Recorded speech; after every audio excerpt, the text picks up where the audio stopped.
Welcome to Inspirational Journeys, everyone. My name is Ann Harrison, and this week I have the pleasure of speaking with Michelle Grinovich. Welcome to the show, Michelle. Thank you for having me. So, why don't you introduce yourself to our listeners? So, as you said, my name is Michelle Grinovich.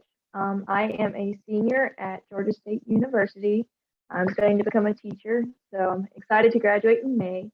And honestly, being at Georgia State is the reason I ended up writing the book we're going to talk about today. Oh, wow. Okay. So, what inspired you to become a writer?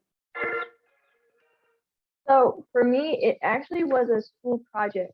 The original children's book was a 15-page children's book we needed to write for one of my inclusion classes. And so that's what inspired me. And then from there, several people wanted me to get it published. I wasn't sure. And then the guy that the book is written about ended up encouraging me and then doing the publication for me. And then now it's in my hands, which is a crazy experience to me because that wasn't the original intent of writing it. But I'm very excited that it's gotten this far. Oh, wow. So, you're just a budding author then. You're, Yes. wow, that's amazing.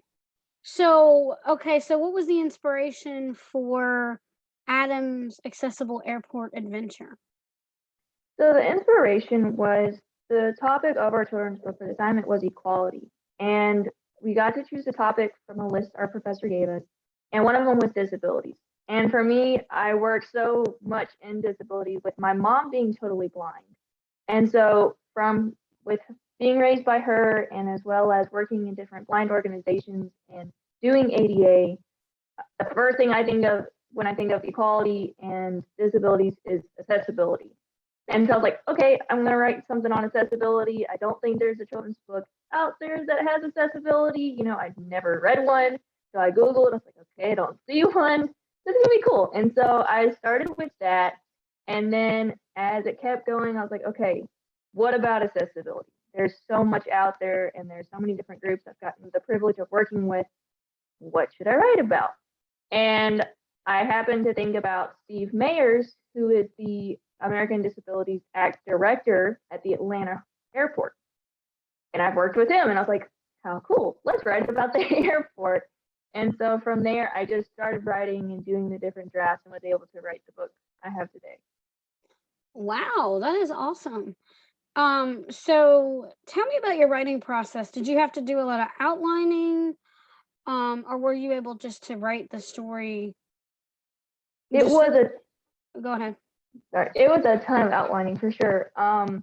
It started kind of with brainstorming, like I said, deciding on the airport, but then it's like, what aspects of the airport? I specifically help with visually impaired and totally blind. But, there's so much that the airport does. They don't just deal with the visually impaired. So should I just focus on that? And then, I decided, okay, I'm going to choose 3 or 4 different disabilities that I can show here and the things that they have at the airport for this. And so it took several drafts. You can ask my mom and my sister who helped with editing. I really feel bad for them because I kept, well, what about this? How does this look? How does this sound? And going through it and really, going from brainstorming to outline to going page by page and then rewriting those pages over and over again until I felt like I gave it the authenticity and the realism that it deserved. So what was the inspiration behind your character, Adam? So Adam to me is he's made up. Uncle Steve is the only real character in there that exists based on Steve Mayers. But Adam to me is just any child that has never had really experience with maybe people with disabilities or talking about accessibility. I know a lot of kids I talk to, they've never heard about what is accessibility, what is ADA. They have no clue if they don't have someone they know that has a disability or works in that field. And so to me, Adam represents all those people of, okay, what is ADA? Okay, yeah, I go to the airport all the time, but I didn't know this was there. I didn't know there was a sensory room.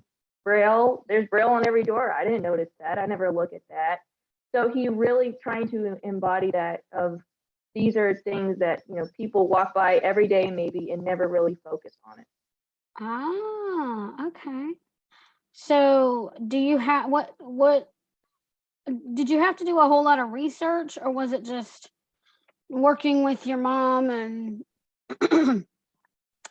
taking a tour of the airport and all that? Was that helpful, or did you have to do even more research? So a lot of the research was already there because I do work with the ADA Council at the airport. Mhm. Um, it's the main thing that I particularly helped with was the relief area inside the concourses. That's how I met Steve a few years ago. I was 15 or 16 years old, went there with some guide dog users, including my mom, and was able to help and give feedback on the design of the relief area. How can we make this easier for them? What about the voiceover? What about where things are laid out? How do we do that?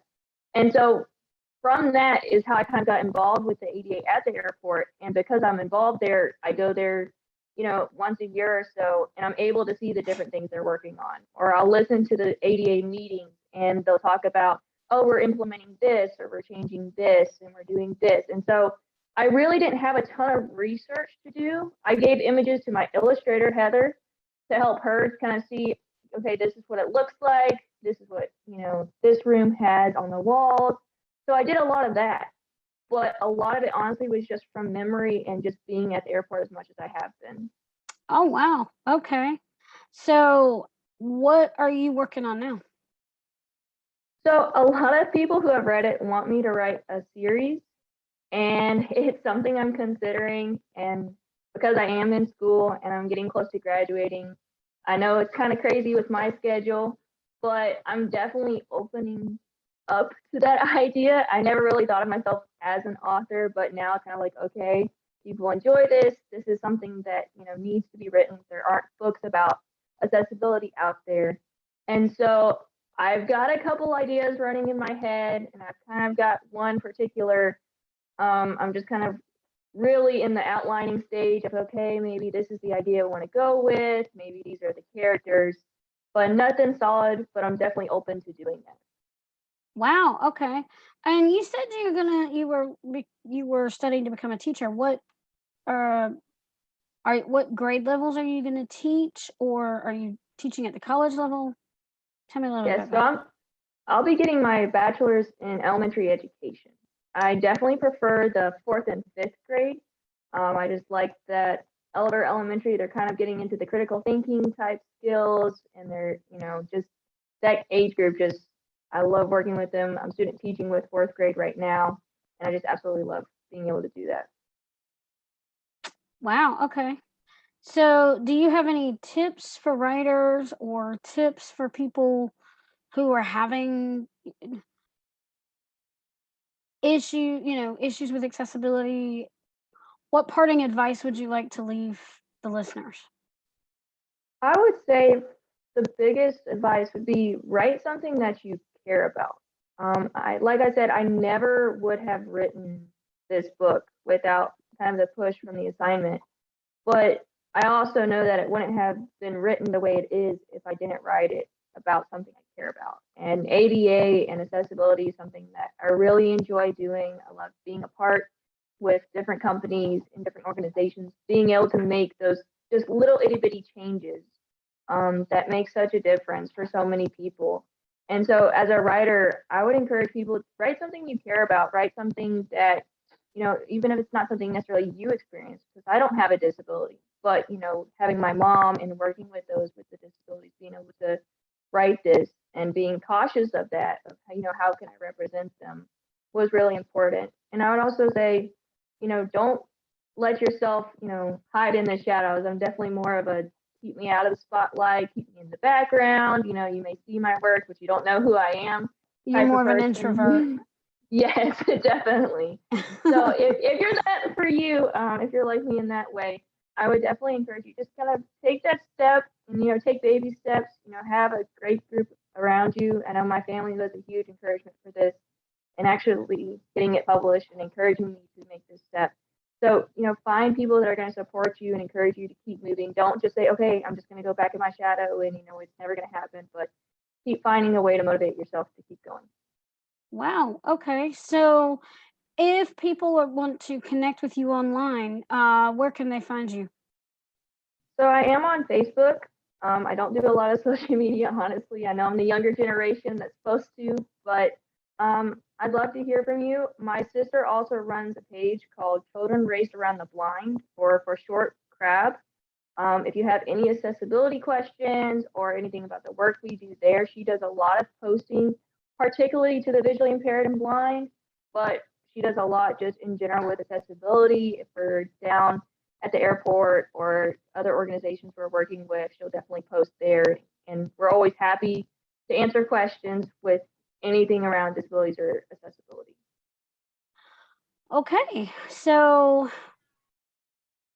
we challenge you today to go out there and read to get inspired, write something inspiring, and share your creation with the world. For when you've touched one life, you've touched thousands. Thanks for joining us on Inspirational Journeys and have a blessed day.